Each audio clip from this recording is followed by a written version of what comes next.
ओम शांति। आज हम सुनते हैं मातेश्वरी जी के 30-8-59 के महावाक्य। हेडिंग है 21 जन्मों की प्रारब्ध का आधार, इस अंतिम एक जन्म का पुरुषार्थ। गीत बजा, बचपन के दिन भुला न देना।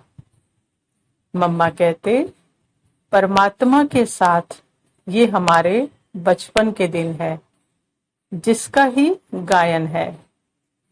जीवन की छोटी आयु, वह बचपन तो कॉमन बात है। महिमा तो कोई उत्तम चीज की गाई जाती है ना। कब की है ये महिमा? जब परमात्मा प्रैक्टिकल में आते हैं, तब हम उनके बच्चे बन जन्म सिद्ध अधिकार लेते हैं। इन बचपन के दिनों में ही देखो, हम 21 जन्मों की कमाई कर लेते हैं। ऐसे बचपन के दिनों का गायन है, जिस पर ही सारे चक्र का मदार है। मम्मा कहते, उनका होकर जितना अब हक लेने का पुरुषार्थ करेंगे, तो वह हमारी प्रारब्ध कई जन्मों तक चलती रहेगी। यह है परमात्मा से डायरेक्ट वर्षा लेना, उनकी पालना लेना। हक लेकर फिर उनकी पालना से खाते रहेंगे। 21 जन्म अर्थात 2500 वर्ष हम उस बाप का वर्षा खाते हैं। लौकिक बाप का तो खाते ही आए हैं, अब पारलौकिक बाप का वर्षा हम लेते हैं। अभी के पुरुषार्थ से ही 21 जन्मों की प्रारब्ध बनती है। लक्ष्मी नारायण को भी इस पुरुषार्थ की प्रारब्ध मिली है। सारी वंशावली तो अब बनती है ना, तो सारा हक अभी हम जमाते हैं। किस पर? भगवान पर। इतने जन्मों का वर्षा पारलौकिक बाप से अभी हमको इस जन्म में मिलता है।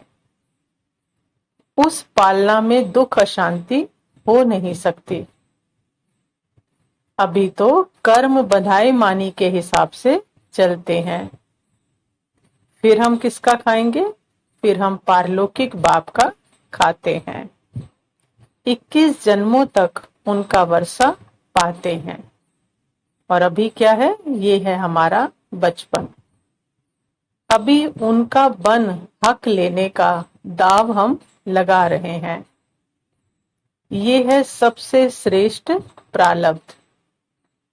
ऐसे बाप की गोद लेना ही श्रेष्ठ है, उनकी ही बलिहारी है ना। अभी ये बचपन उस बाप के साथ हम बिता रहे हैं। अभी उनका नहीं बनेंगे तो दाव लगेगा ही नहीं। तो दाव लगाने के लिए किसका बनना है? अभी बाप का बनना है। इसकी ही बलिहारी है। इसके आधार पर हम अनेक जन्मों की प्रारब्ध बनाते हैं। वह है हमारा पारलौकिक बाप। तो ऐसे बाप की पालना भी तो ऊंची ही होगी ना, जिसमें कोई अप्राप्त वस्तु नहीं है। तो इतना नशा रखना है।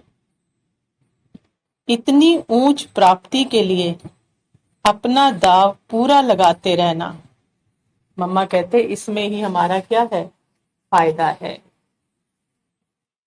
इस सारी रचना की नॉलेज को जानकर अभी समझ सकते हैं कि ज्ञान अथवा अज्ञान, ये बातें भी इस समय की है, जबकि इस सारे खेल के अंत का समय है।